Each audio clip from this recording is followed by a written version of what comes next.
So boarding school helped me because I was interacting with males. Yes. But one thing I didn't have was a male figure to look up to. So what that desire built was a craving to have friendships. Like, and that craving would get me to a point where I'll do almost anything to have someone that I feel I love close to me. So it would mean setting myself on fire just to see that relationship is there. So long story short, in that journey of discovery, when I met Alfred, I remember I once asked him this this question. When I met him, he threw me in two situations like the MC thing. He just threw me and he said, "You're gonna do it." And I'm like, "Oh, okay." He started talking to me every day. I have never had a male figure call me up that much. And so the first thing that came in my mind was, what is he after? Perhaps he wants some connections of some sort, or I questioned that because it was abnormal for me, because every time I was the one trying to get that.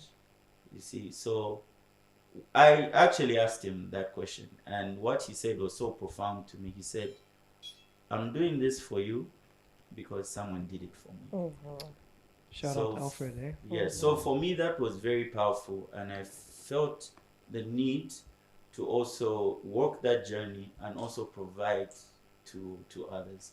And that's how I've been in the band, and it's really helped me. I really have found purpose, direction, intention, and all these other things that we discuss in our meetings. So those things you find by supporting other men, right? So it's giving you the opportunity to be the leader, an influential figure. Is that right? Yes, yes. Like I said, purpose, because most of the things we do it because there's something attached. But like Alfred has been to me, it had no attachment.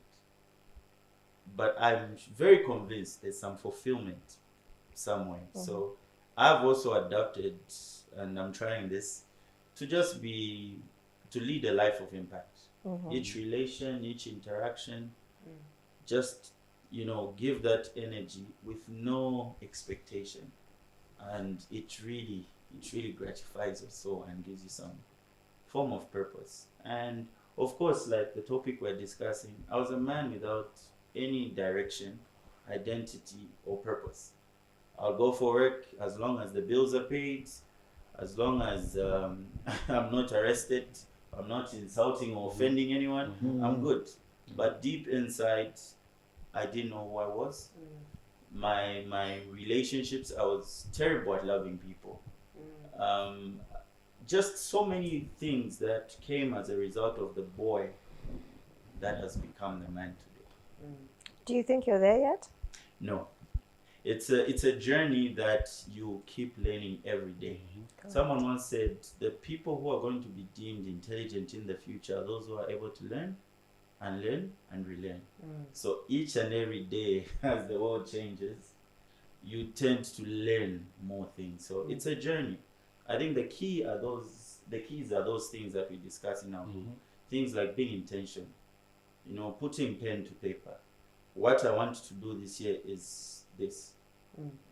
There are times when we set our goals, usually at the beginning of the year. Resolutions. Yes, you say, oh, this year I'm going to do A, B, C, D. Most of the times we don't make personal resolutions. Which man do I want to see by the end of December?